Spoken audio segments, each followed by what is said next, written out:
Hello and welcome to Capacity TV. Today we are joined by Michael Wheeler, Executive Vice President of IP Global Network at NTT America. Welcome, Michael. Thanks, Alex. Good to be here.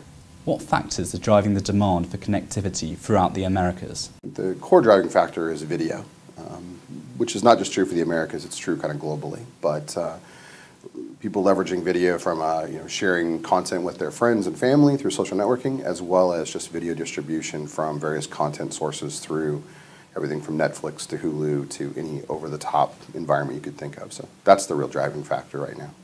What key changes have occurred to network infrastructure across Latin America? The drive for capacity and drive for bandwidth has been a huge catalyst to seeing other technologies be deployed and other last mile solutions be deployed. And so that's a critical element. The corresponding critical element is the need for additional undersea cable capacity between Latin American region and the rest of the world, but specifically to North America.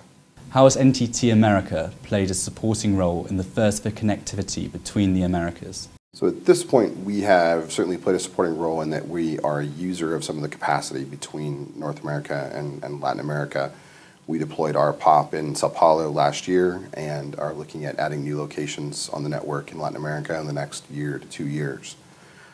So at this point, we're essentially a consumer of that service that exists, but there certainly is a possibility of us taking a different role over time. But right now, we are acquiring those facilities and using those to support our customers, which certainly should help the region as a whole.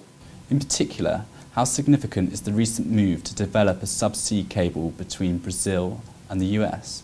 There's been a lot of conversations, a lot of potential projects around the subsea cable area between Latin America, particularly Brazil and the United States, over the last couple of years. There are several systems that have been talked about. Some have been put in production. Others are still just being talked about. So you've got certainly a system that Telecoms is deploying. AT&T has been talking about a system of their own.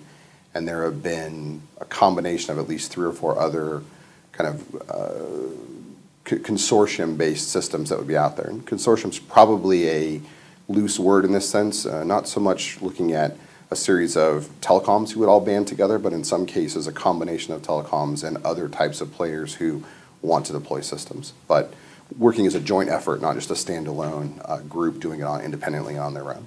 So those discussions have been going on for a while, and we hope to see, just from a sheer demand for capacity perspective, hope to see some of those take shape and come to fruition over the next couple of years. I mean, if that does happen, then will we see the price of capacity go down into Latin America? The cost of the circuits between North America and South America today is dramatically more expensive than between North America and any other continent right now, Asia or Europe. So that would be helpful not only for an operator like ourselves, but certainly for the end users, particularly in that region. So having more supply, we certainly would hope would have effect on the pricing that exists in that path particularly. What is the next stage of NTT America's plans to enhance connectivity between the Americas? Right now, our plan will be to certainly procure more capacity from the existing providers, certainly looking at other options in the future as they become available. And then adding additional locations to our network on a global basis in the region. So there are certainly other major markets that we will be looking at deploying points of presence in the next year to 2 years. Right now we're in Sao Paulo, but there's certainly 4 or 5 obvious next step marketplaces that we'll be looking at and identifying which will be in the right progression for us to launch in those markets as well. So the combination of those things we believe will be helpful to the market and certainly helpful to our customers. Thank you, Michael. No problem.